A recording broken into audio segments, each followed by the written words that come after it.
Наркоз в стоматології – це, мабуть, те, чого найбільше бояться батьки. Саме тому ми сьогодні тут, в центрі медичного сну.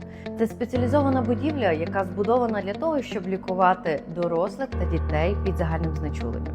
І я вам покажу, чому у нас безпечно і чому можна довіряти саме компанії «Рот».